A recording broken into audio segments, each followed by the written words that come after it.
Hello friends, Radhe Radhe, Hare Krishna. Welcome back to my channel. Friends, आज हम बात करेंगे दुर्गा सप्तशती अध्याय 12वें के बारे में। पिछली वीडियो में मैंने अध्याय 1 से शुरुआत की थी, लेकिन उसके पहले हमने देवी कवच, अर्गला स्तोत्र पाठ हिंदी में, कीलक स्तोत्र पाठ और दुर्गा सप्तशती का अध्याय 1 डाला था। और उसके पहले जब आप देखेंगे तो शारदीय नवरात्र के दौरान हमने अध्याय 11 तक छोड़ा था। अध्याय 11 के बाद उसके बाद आपके लिए अभी अध्याय 12 शुरू करूंगी और डिस्क्रिप्शन बॉक्स में आपको अध्याय 11 से लेके अध्याय 13 तक की सारी लिंक अवेलेबल हो जाएगी, तो आप वहां पर जाकर पूरे अध्याय सुन सकते हैं। किसी भी वीडियो में जाएंगे आप तो अध्याय 1 से लेके अध्याय 11 तक और अभी के अध्याय में लाके अध्याय 13, 14, 15 तक सारी डिस्क्रिप्शन बॉक्स में आपको लिंक मिल जाएंगी। तो यहाँ पर आकर के आप सारे अध्याय आप सुन सकते हैं, पढ़ सकते हैं, दूसरों को सुना सकते हैं। दूसरों को शेयर जरूर करिएगा। तो अब हम अध्याय 12 शुरू करेंगे। देवी ने देवताओं से कहा, हे देवों, जो भी प्राणी तन्मय होकर नित्य प्रति मेरा स्तवन करेगा, उसके समस्त कष्टों को मैं निश्चित रूप से नष्ट कर दूंगी। जो कोई भी मधु केटव का नाश, महिषासुर एवं शुंभ निशुंभ के वध का पठन पाठ करता है, वर्णन करेगा या करता है, तथा अष्टमी, नवमी और चतुर्दशी के दिन मेरा महात्म्य का फल स्थिरचित होकर सुनता है या सुनेगा, वह कभी भी पाप की छाया से ग्रसित नहीं होगा। उस मनुष्य पर दुष्कर्म जनित विपत्तियां भी नहीं आएंगी। उसके घर में कभी दरिद्रता का प्रवेश नहीं होगा और ना तो उसे कभी प्रियजनों के विक्षोभ का कष्ट ही सहना पड़ेगा। इसके अतिरिक्त उन लोगों को शत्रु, लुटेरे, राजा, सहस्त्र, अग्नि एवं जलांतक भी नहीं होगा। इसलिए सभी लोगों को दंतचित होकर मेरे इस महात्म्य का पठन पाठ एवं श्रवण मनन करना नितांत आवश्यक है। यह परम कल्याणकारक है। मेरा महात्म्य महामारी जनित सभी उपद्रवों तथा दैहिक, वैदिक और भौतिक तापों का शमन करने वाला है। जिस मंदिर में प्रतिदिन विधि पूर्वक मेरे महात्म्य का पाठ होता है, उस स्थान में मेरा सदैव निवास रहता है। मेरे चरित्र का वर्णन, पाठ तथा श्रवण प्रत्येक बलि, पूजन, हवन एवं महोत्सव के समय करना चाहिए। जो व्यक्ति अनजाने में या अनजान में या मेरे उद्देश्य से विधि पूर्वक पूजा, बलि, हवन आदि कर्म करेगा, उसे मैं प्रसन्नता पूर्वक स्वीकार करूंगी। शारदीय नवरात्र में जो प्राणी मेरे इस महात्म्य को भक्ति भाव से सुनेगा, वह मेरे प्रसाद से संपूर्ण विपत्तियों से छूटकर धन धान्य तथा पौत्रादि से संपन्न होगा। इसमें किसी प्रकार का संदेह नहीं है।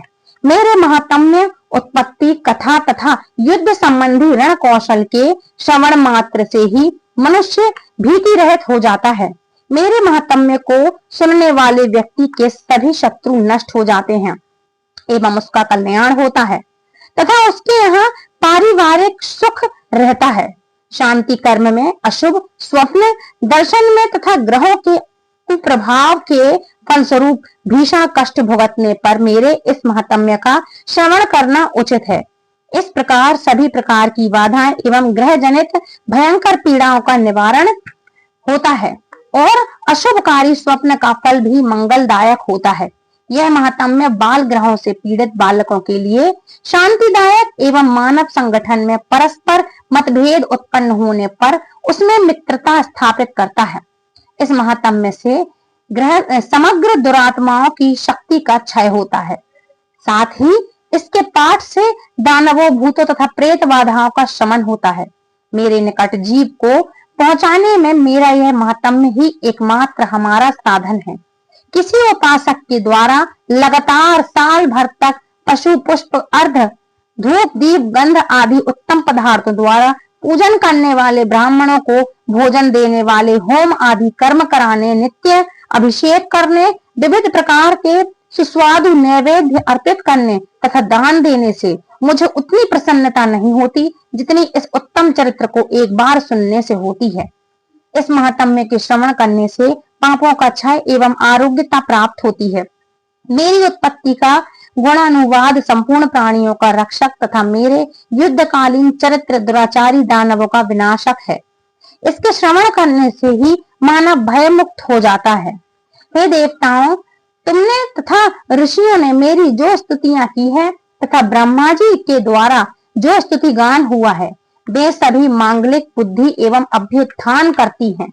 वन में एकांत में दवाग्नि की चपेट में पड़ने पर, वीरान स्थान में ठगों के जाल में फंस जाने पर, शत्रुओं द्वारा बंदी बना लिए जाने पर, अथवा वन में सिंह व्याघ्र वन हस्तियों के पीछा करने पर, राजाज्ञा से बंधन में बंधने या वध स्थल पर ले जाते समय, सामुदायिक यात्रा में बवंडर के कारण जहाज के डगमगाने पर, भीषण युद्ध में शस्त्राघात से आहत होने पर, वेदानुकूल होने पर, केवल इतना ही नहीं, समस्त भीषण आपदाओं के आने पर जो कोई भी इस चरित्र का स्मरण करता है वह संकट से मुक्त हो जाता है। मेरे प्रभाव से सिंह आदि हिंसक जंतु पलायत हो जाते हैं तथा लुटेरे शत्रु आदि को भी मेरा स्मरण करने वालों के साथ फटकने का साहस नहीं होता। इसके अनंतर ऋषि ने कहा, इतना कहने के बाद प्रबल पराक्रमशालिनी भगवती चंडिका वहीं सब देवगणों के सामने अंतर्निहित हो गईं। सभी देवता शत्रु रहित होने से पहले की तरह निर्भीक होकर यज्ञांश का उपभोग करने लगे तथा अपने अपने अधिकारों की बागडोर संभालने लगे। महाबलवान दैत्य शुंभ निशुंभ संहार के बाद बचे खुचे दैत्यगण पाताल लोक को चले गए। हे राजन, इसी प्रकार जगतजननी अंबिका शाश्वत और नित्य होने पर भी बार बार अवतार लेकर पृथ्वी का भार हरण करके संहार की रक्षा करती हैं। वे ही इस विश्व को मुक्त करती, जगत की उत्पत्ति करती और विनय करने पर संतुष्ट होकर विज्ञान एवं समृद्धि प्रदान करती हैं। हे राजन, वे महाकाली ही प्रलय काल में महामारी स्वरूप में समस्त ब्रह्मांड में परिव्याप्त रहती हैं। समय समय पर वे ही महामारी रूप होती और अजन्मक होकर भी ये ही स्वतः सृष्टि के रूप में उत्पन्न होती हैं। समय अनुसार वे सनातनी देवी ही संपूर्ण जीवों की रक्षा करती हैं। वे ही मानव के उत्कृष्ट काल में लक्ष्मी रूपा होकर ग्रह में निवास करती हैं और दिनानुदिन उन्नति के पथ पर अग्रसर कराती हैं। जब मनुष्य की पतनावस्था आती है तब वे ही दरिद्रता के रूप में विनाश का कारण बनती हैं। जो कोई पुष्प धूप गंध आदि से उनका विधिवत पूजन करके गुणगान करता है उसे वे धन धान्य सदगति सद्बुद्धि और पौत्रादि से परिपूर्ण कर देती हैं। बोलो दुर्गा मैया की जय। अध्याय 12 समाप्त हुआ। अब बात करेंगे अध्याय 13 की। अध्याय 13 में तत्पश्चात ऋषि बोले, हे राजन, मैंने तुमसे देवी के इस उत्तम महात्म्य का कथन किया। इस सृष्टि की धारित्री देवी की ऐसी ही महिमा है। उन्हीं के द्वारा ज्ञान का विकास होता है। भगवान विष्णु की माया शक्ति स्वरूपा उन भगवती के द्वारा ही तुम ये वैश्य और अन्य विवेकहीन प्राणी मोहाविष्ट होते हैं। इस समय भी मोहग्रस्त हैं और इसी तरह भविष्य में भी होते रहेंगे। हे महाराज, उन्हीं परमेश्वरी के तुम शरणापन्न हो। अपने उपासकों को वे भोग स्वर्ग अर्थात अंत में मोक्ष लाभ कराती हैं। तब मार्कंडेय मुनि ने कहा, उत्तम व्रतधारी महाभाग महर्षि मेधा ऋषि से ऐसी बात सुनकर राजा सुरथ ने उन्हें प्रणाम किया। राज्य भ्रष्ट होने के कारण वे अत्यंत क्षुब्ध एवं मोहासक्त हो गए थे। महामुने, इसके बाद राजा सुरथ और वैश्य उसी क्षण विरक्त होकर तपस्या के लिए वन में चले गए। वहां जाकर वे जगदम्बा के दर्शनार्थ नदी के तट पर तपस्या में लीन हो गए। वह वैश्य देवी सूक्त का पाठ उत्तम जप करता हुआ तपस्या में रत हुआ। वे दोनों ही साधक नदी के तीर पर देवी की तृणमयी मूर्ति स्थापित कर उनकी पुष्प धूप और होम आदि कर्म के द्वारा उपासना में लग गए। सबसे पहले उन दोनों ने अपने आहार को स्वल्प कर दिया। तदंतर उपवास करके एकाग्रचित से देवी का ध्यान करने लगे। वे दोनों अनवंतर 3 वर्षों तक संयम पूर्वक अपने शरीर के रक्त सिंचित बलि को निवेदित करते हुए आराधना में तल्लीन रहे। उन दोनों की कठोर साधना से संतुष्ट होकर जगत जननी चंडिका देवी ने प्रकट होकर कहा, देवी ने कहा, हे राजन, तथा अपने वंश को हर्षित करने वाले वैश्य, तुम लोगों की जो भी वांछा हो वह मुझसे मांग लो, मैं तुम दोनों पर प्रसन्न हूँ, अतः तुम्हारे लिए मेरे पास कुछ भी अदेय नहीं है। तब मार्कंडेय मुनि ने कहा, राजा ने देवी की बात सुनकर पुनर्जन्म में अखंड राज्य सुख भोग करने का वर तथा वर्तमान में भी शत्रु के सैनिक समूह को परास्त करके पुनः राज्य हस्तगत करने का वरदान प्राप्त किया।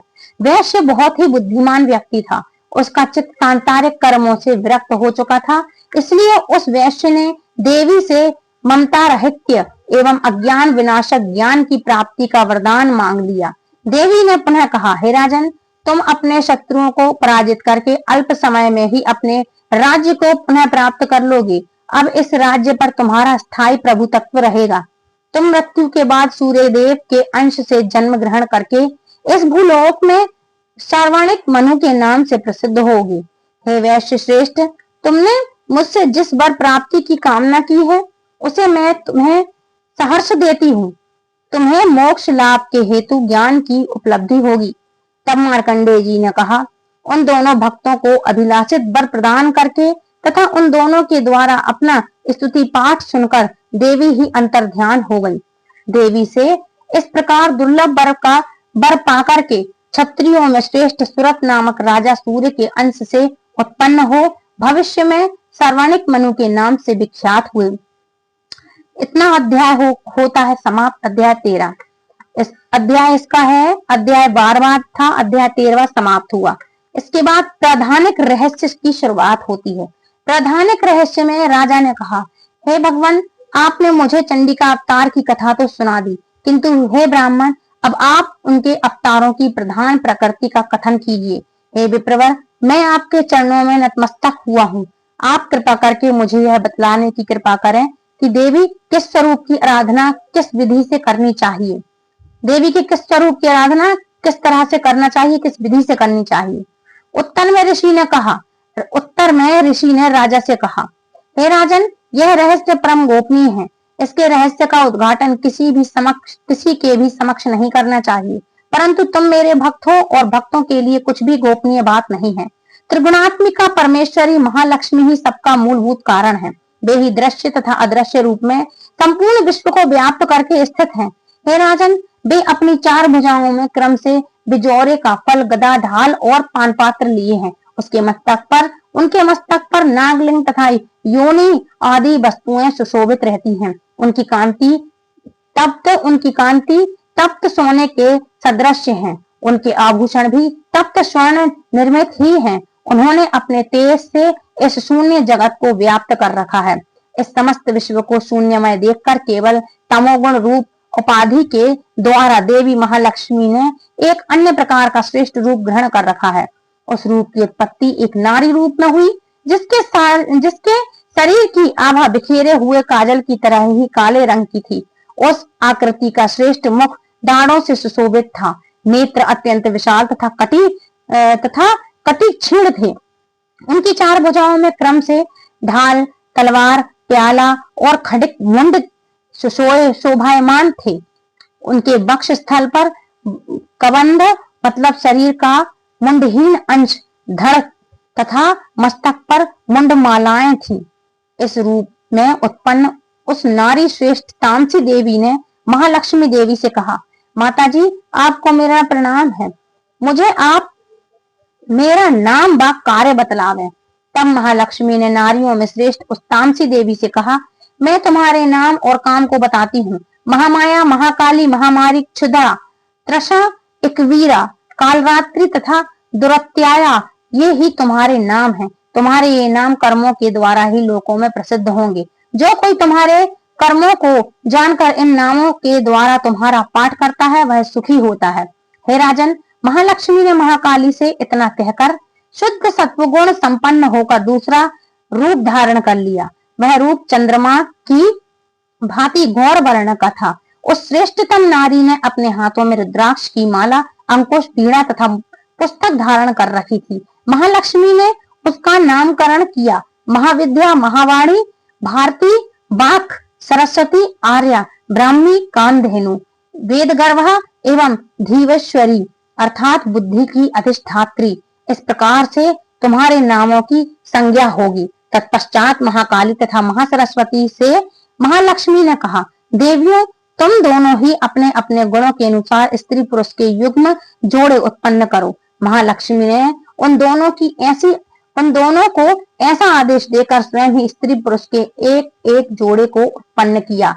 वे दोनों ही निर्मल ज्ञान संपन्न सुंदर तथा कमलासन पर सुशोभित हो रहे थे। उन जोड़ों में एक स्त्री और दूसरा पुरुष था। इसके बाद महालक्ष्मी ने पुरुष को ब्रह्मांड, विधे, विरज्य और धातः तथा स्त्री को श्री पद्मा, कमला, लक्ष्मी इत्यादि नामों से अभिहित किया। इसके बाद महाकाली तथा सरस्वती ने भी एक एक जोड़ा उत्पन्न किया। अब इन जोड़ों के रूप तथा नाम को मैं तुमसे कथन करता हूँ। महाकाली ने नील चिन्हांकित कंठ, लाल वर्ण बाहु, शुभ्र शरीर, मस्तक पर चंद्रमौलिधारी पुरुष एवं गौर वर्णा स्त्री को उत्पन्न किया।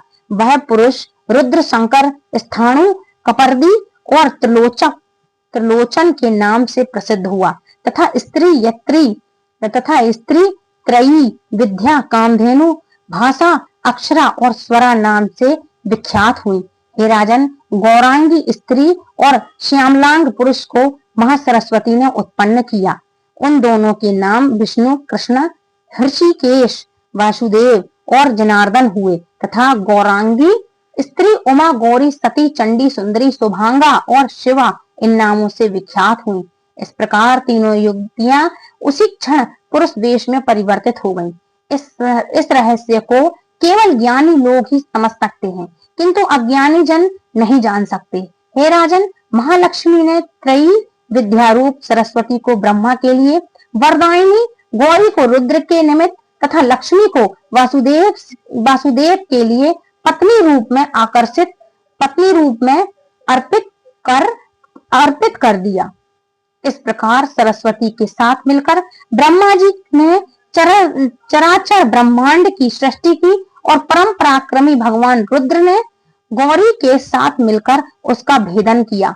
हे राजन, उस ब्राह्मण में परम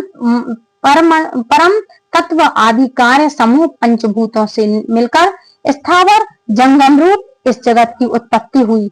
तदंतर भगवान विष्णु ने लक्ष्मी के सहयोग से सृष्टि का भरण पोषण किया और प्रलय काल में शिव ने गौरी के साथ मिलकर विश्व का संहार कर डाला।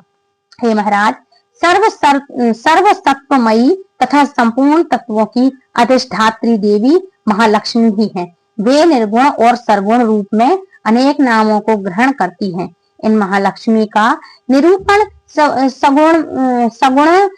सगुणवाचक सत्य, ज्ञान, चित्त, महामाया आदि नामों के